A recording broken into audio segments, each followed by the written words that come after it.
네, 뉴욕 증시를 화려하게 달군 뉴스들 어떤 것들이 있었을까요? 이항여 의원님과 함께합니다. 안녕하십니까? 네, 안녕하세요. 어서 오세요. 명절 연휴 잘 보내셨어요? 네, 잘 보냈습니다. 예, 엄청 치고 올라가진 않았지만 뉴욕 증시가 하방 지지는 잘 되었고 기술주 주도로 상승 추세가 보였습니다. 국내 연휴 보내는 동안 해외 뉴욕 증시 어떻게 분석할 수 있을까요? 네, 전체적으로 그 말씀하셨던 대로 크게 올라간 거나 이런 건 없었음에도 불구하고요. 우리 시장으로 보면 3일 동안 열리지 않았습니까? 금요일 날, 미국 시장 금요일 날 열렸고, 그 화요일 날, 수요일 날 열렸었는데요.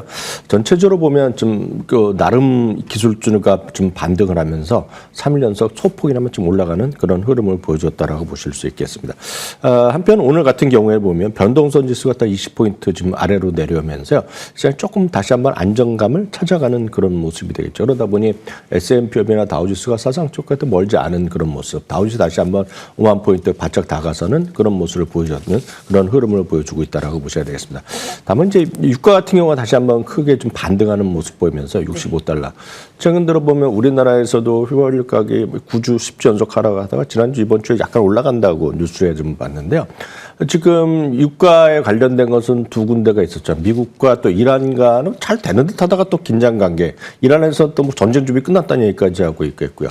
러시아랑 우크라이나에도 금방 끝날 것 같아 하더니 지금 또 다시 약간 잘 안 되고 있지 않습니까? 네. 그러다 보니 유가가 또 좀 반등하는 모습 보이는 것이 전체적으로 약간 우리나라 경제는 약간 부담이 될 수 있겠습니다만 전체적으로 보면 또 에너지 관련주는 또 반등하는 그런 모습을 보여줬습니다. 여하튼 오늘 시장에서 보면 역시 엔비디아나 마이크론 테크는 엔비디아 같은 경우에는 또 마이크론 테크 메타 같은 경우에서 엔비디아랑 협업을 계속 강화하겠다 이런 얘기 나오면서요. 또 엔비디아가 또 오늘 좀 반등하면서 엔비디아가 이제 그림 보시면 작년 10월 이후 좀 박스권에 계속 갇혀 있는 모습인데요. 이번에 이제 박스권을 돌파해서 최고가 도전하지 않을까라는 그런 기대감을 갖고 있는 분들이 분명히 있다라고 보셔야 되겠고요. 또 한편 마이크론 테크놀로지는 좀 완전 고공행진을 계속하면서 사상 쪽에서 바짝 다가오는 모습. 그럼 마이크론뿐만 아니라 그런 램 리서치라든가요, ASML 같은 반도체 장비 쪽도 초강세 행진을 계속 이어가고 있겠고, 앞서도 말씀드렸다시피 유가 반등하면서요, 에너지주, 그러니까 대표적인 엑슨모빌도 다시 한번 사상 최고가에 다시 한번 근접하는 그런 모습을 보인 것이 오늘의 마감 시황이 되겠습니다. 네, 엔비디아, 마이크로 테크놀로지 좀 강세의 흐름으로 증시를 좀 뒷받치는 역할을 했고요. 램 리서치 또 ASML의 상승, 유가 반등으로 에너지주의 강세. 오늘 국내 증시 안에서 또 유가 관련 또 종목들도 또 눈여겨봐야 되지 않을까 싶고요. 예, 이렇게 사상 최고치 흐름에서 움직이고 있는 종목별의 흐름을 잘 살펴봐야 되는 뉴욕 증시입니다. 그래서 오늘 인사이트를 2주제로 선정했습니다. 리츠 섹터인데요.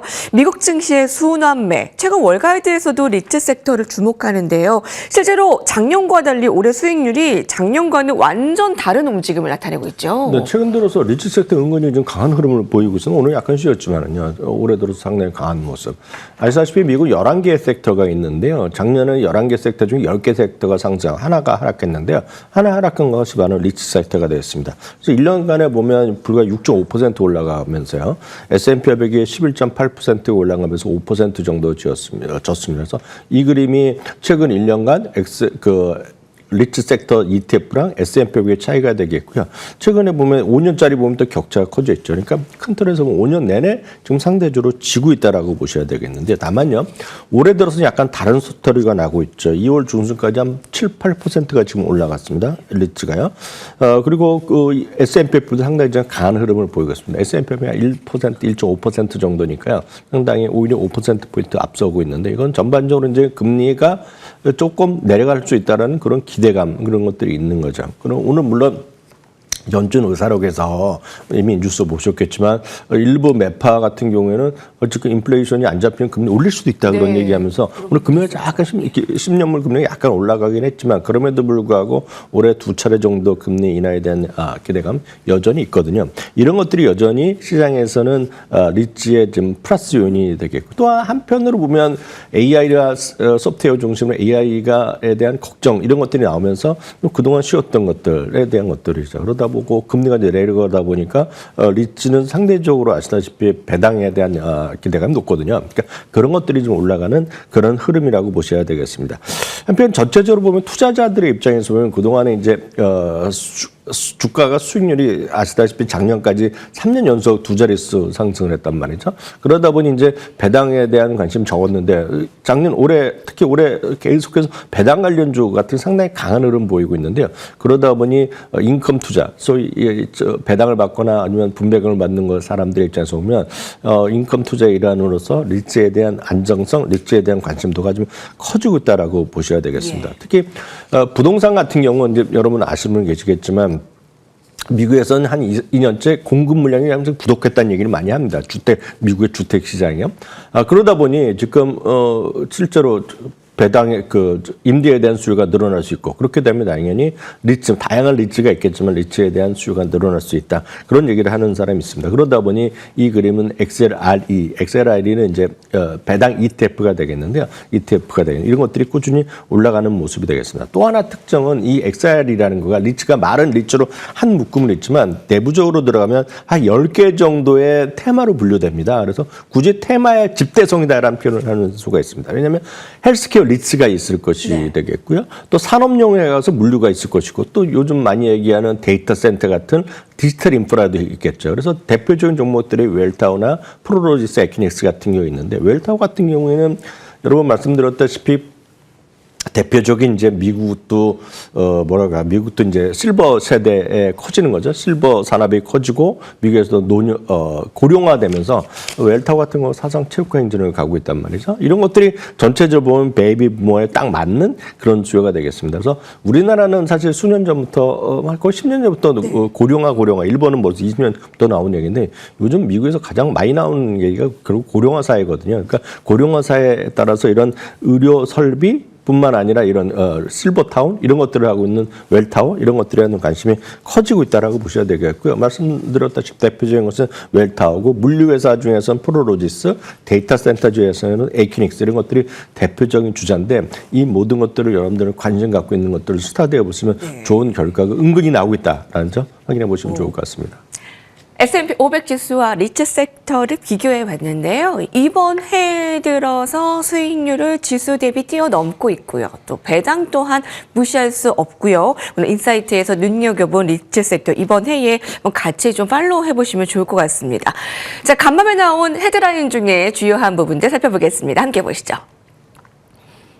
CNBC가 보도했습니다. 월가 한국 주식 비중을 확대하라. 전설적인 헤지 펀드 매니저 데이비드 페퍼가 한국 주식 비중 확대 의견을 내놨습니다. 뿐만 아니라 월가에서 계속 이 목소리를 높여가고 있는데 어떻게 좀 따르면 좋을까요? 네, 지금 오늘 같은 경우에 보면 벅세스웨이가 새롭게 주식을 산 것도 얘기 많이 나오고 여러 가지 나오는데 그게 이제 아시다시피 이제 미국의 401K를 포함해 갖고요.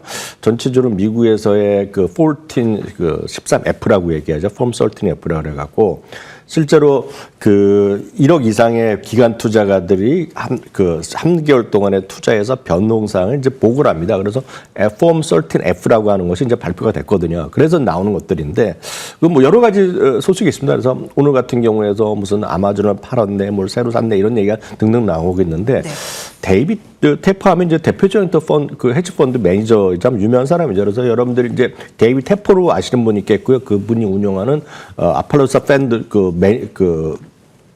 매니지먼트를 해서 아팔로사 펀드라고 얘기하는 분도 있는데 어떻게 됐건 간에요. 이들이 운영하는 아팔로사 매니지먼트에서 인공지능 수혜주로 꼽히는 이제 마이크론의 비중을 엄청나게 늘렸다는 것이 한 뉴스가 되겠습니다. 또 마이크론 테크노 말씀드리면 메모리 부족의 최대의 수혜주다라는 얘기를 하는 거면서 지분은 200%나 이번 지난 4분기에 늘어났다고 보셔야 되겠습니다. 당연히 이제 작년 10월부터 12월 달에 있었던 것을 오늘 얘기하는 거라고 보셔야 되겠고요. 거기에다가 주식을 산 거 이외에도 또 콜옵션까지 또 사놨습니다. 그래서 상당히 이 부분에 대해서 공격적으로 메모리 쪽에 좀 들어갔다라고 보셔야 되겠습니다. 또 하나 이제 흥미로운 거, 이제 오늘 이제 메인 주제가 되겠는데, 한국 주시장에 신규로 이제 편입을 했습니다. 한국 주식은 이제 개별 주식을 산 것이 아니라 MSCI 코리아라고 그래서 우리나라로 보시면 많은 분들 코스피라고 하시지만 우리나라도 가끔 MSCI 한국에 편입된 종목 그런 거 여러분 뉴스 한국 주식 할 때 들어보셨잖아요. 그거 이제 갖고 있는 거가 그거를 추정하는 ETF가 EWY라고 있습니다. 사실 이 EWY는 미국에도 있고 또 똑같이 추종하는 한국에서도 여러분들이 한국의 상장 거래소에도 이걸 상장된 ETF가 있습니다. 그래서 여러분 찾아보시면 코덱스인가 타이거 그 중에 하나가 이 EWI라는 걸 갖고 있습니다. 이 코스프레 약간 다르죠. 근데 이거의 EWR이 신규 매수했다는 것을 하는 건데 이 규모가 1억 8,230만 달러 신규 투자했다고 얘기하고 있는데 그 이유가 삼성전자랑 SK는 집중적으로 갖고 있다는 것이 되겠습니다. 그래서 삼성전자랑 SK하이닉스 합치면 거의 40% 비중을 갖고 있습니다. 그래서 EWI를 하나 사면 예를 들어 코덱스 이베이 갖고 있는 삼성전자와 그 SK하이닉스의 비중보다 EWI를 샀을 경우에 삼성전자와 SK하이닉스가 차지하는 비중이 더 큰 것이 이제 팩트가 되겠습니다. 그래서 그것이 바로 데이비 테퍼가 바로 산 대표적인 이유라고 보셔야 되겠고요. 바로 이것은 하드웨어가 이기고 소프트웨어가 죽는 시기다라고 이제 데이비 테퍼는 믿고 있는 거죠. 예. 그러니까 그 대표적인 것이 삼성전자랑 SK하이닉스를 갖고 있는 대표적인 주식이 바로 이거다라고 보셔야 되겠습니다. 그 외에 이 아까 말씀드렸던 10개의 주식을 보여드린 거가 알리바바나 알파벳, 아마존, 마이크론 테크놀로지, 메타 이런 걸 쭉 갖고 있겠고요. 물론 마이크로소프트도 갖고 있겠고요. 요번에 보면 추가로 들어간 거가 알리바바는 상대적으로 비중을 20% 축소했고요. 알파벳은 30% 늘려놨다는 것 정도가 요번 3개월 동안에 작년 4분기 동안에 아팔루사 펀드의 대표적인 투자 흐름이다라고 보셔야 되겠습니다. 네. 데이비드 테퍼가 두 가지의 포인트를 잡았습니다. 예, 마이크론 테크놀로지의 비중을 대폭 확대했고요. 또 한국 주식의 비중 확대. 그 가운데 한국 주식에서도 삼성전자와 SK하이닉스를 좀 크게 좀 보고 있다라는 네, 그렇죠, 점이 그렇죠. 포착이 됩니다. 네, 마이크론 테크놀로지, 삼성전자, SK하이닉스 살펴보셔야 될 것 같고요. 그리고 우리가 매번 살펴보는 그 미국에 상장된 한국 지수 관련 EWI ETF 좀 눈여겨 봐지는 좀 시점입니다. 이학영 위원님도 계속 언급을 하고 계시네요. 네, 다음 헤드라인 살펴봅니다. 네, 밸런스가 보도했습니다. 빅테크의 새로운 안전처, 애플? 네, 안전판 역할을 애플이 한다고요? 이거 무슨 말인가요? 애플이 이거는 최근에 좀 많이 오르다가 최근 한 일주일 동안 약간 좀 쉬었습니다. 다만 어제는 좀 나름 3% 반등했고요. 오늘도 이제 보합권에 좀 움직이는 모습이었는데요. 기억하시겠지만 요번에 빅테크들이 요번에 엄청난 대규모 자본적 지출을 했습니다.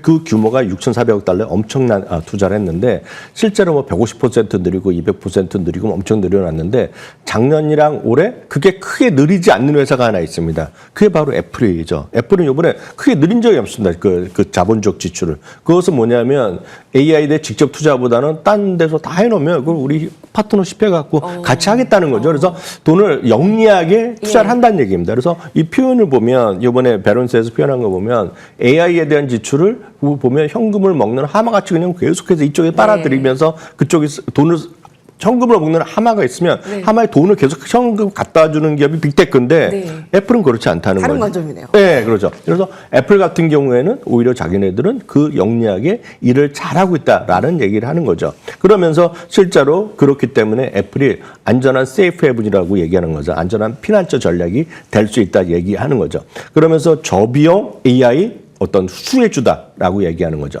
물론 애플도 지금 치명적인 약점이 하나 있습니다. 그건 누차 얘기해드렸던 소위 그건 팀쿡도 얘기했던 반도체 가격의 상승이죠. 반도체 가격 상승이면 소위 들어가는 칩에 대한 메모리에 대한 수요가 가격이 늘어나는데 그만큼 엄청나게 애플의 아이폰이면 아이폰, 삼성의 갤럭시의 핸드폰의 가격이 오를 수 있냐는 거죠. 아시다시피요. 아이폰은 작년과 재작년 2년째 값을 올리지 않았습니다. 물론 우리나라에서는 환율 때문에 어떻게 왔다 갔다 했는지 모르겠지만 미국에서는 올리지 않았단 말이죠. 그러니까 그런 것을 올해 나온 모델이면 상당히 올라갈 텐데 가능하겠냐는 거죠. 그래서 이 부분에 대해서 팀쿡도 이미 지난번에 실적 발표할 때 올해 마진의 압박이 우려된다 얘기했거든요. 그러니까 그런 것들에 대한 우려가 있겠고 또 하나 이제 지난주부터 해서 주가가 약간 쉴 때 얘기 나왔던 거가 이번에 시리의 업데이트 버전의 발표가 지연될 수 있다. 이런 우려감이 나왔거든요. 그래서 여러 가지 우려가 있음에도 불구하고 지금 애플이 상대적으로 말씀드렸던 이런 밸런스 같은 경우에는 세이프 헤븐이다. 안전한 피난처가 될 수 있다는